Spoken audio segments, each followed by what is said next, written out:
Assalamualaikum warahmatullahi wabarakatuh. Sahabat beriman, iblis tak mau sujud kepada Nabi Adam alaihissalam.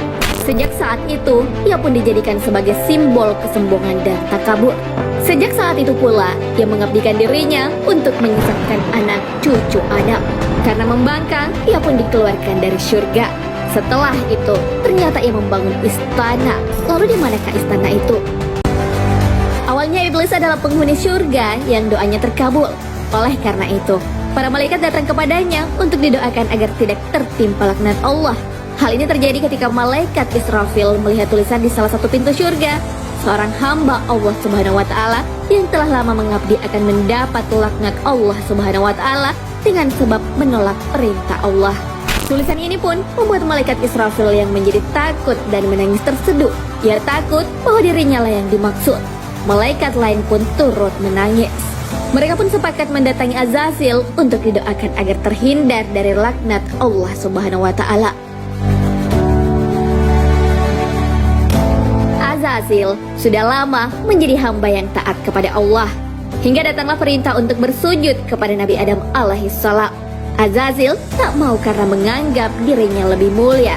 Saat itulah ia pun dilaknat, diusir dari surga dan disebut iblis. Setelah diusir dari surga, iblis pun membangun singgasananya di tengah hamparan laut. Hal ini dimaksudkan untuk menandingi arsy yang berada di langit ketujuh. Luas lautan adalah 3/4 dari luas bumi. Oleh karena itu, iblis menempatkan istananya di sana agar lebih leluasa memerintahkan bala tentaranya yang banyak.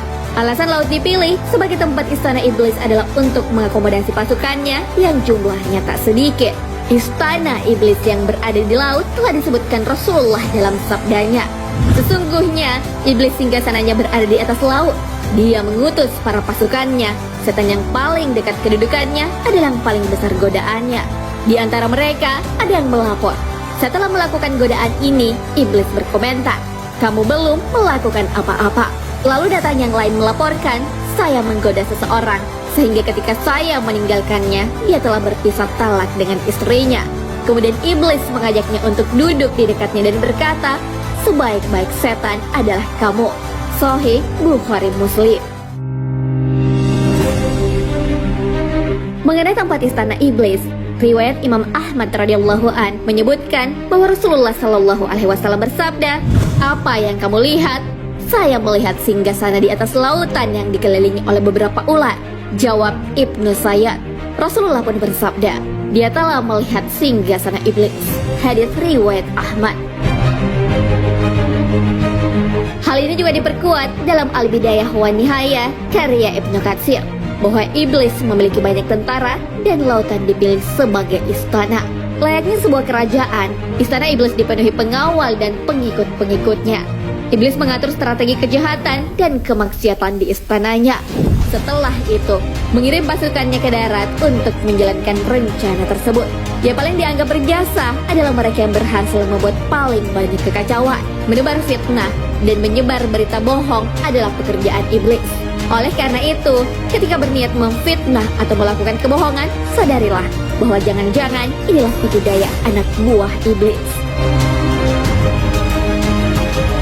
Perihal ini pun pernah terjadi di zaman Rasulullah Shallallahu Alaihi Wasallam. Abu Sa'id radhiyallahu an menceritakan bahwa Rasulullah bersama sahabat Abu Bakar radhiyallahu an dan Umar bin Khattab radhiyallahu an berjumpa dengan Ibnu Sayyad di salah satu jalan di kota Madinah. Lalu Rasulullah bersabda kepadanya, "Maukah engkau bersaksi bahwa aku adalah utusan Allah?" Ibnu Sayyad menjawab dengan pertanyaan serupa, "Maukah kamu bersaksi bahwa aku utusan Allah juga?"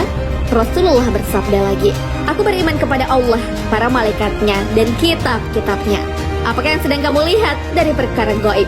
"Aku sedang melihat sebuah arsy di atas air," jawab Ibnu Sayyad. Rasulullah pun membantahnya, "Yang kamu lihat itu adalah singgasana iblis di tengah laut. Lalu apa lagi yang kamu lihat?" Ibnu Sayyad menjawab, "Aku mendapat 2 berita yang benar dan sebuah berita yang dusta, atau 2 berita yang dusta dan sebuah berita yang benar. Biarkanlah dia." Sabda Rasulullah, "Dia telah dikacaukan oleh syaitan yang menguasainya." Hadits riwayat Muslim dan Tirmizi.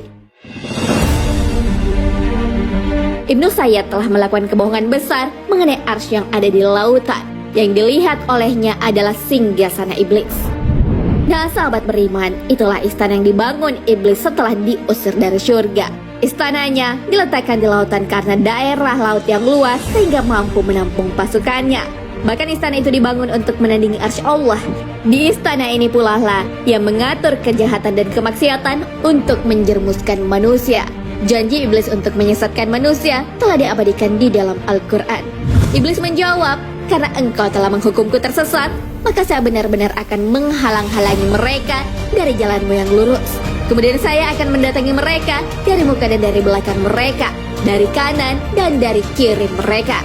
Dan engkau tidak akan mendapati kebanyakan mereka bersyukur. Al-Quran Surah Al-A'raf ayat 16 hingga 17.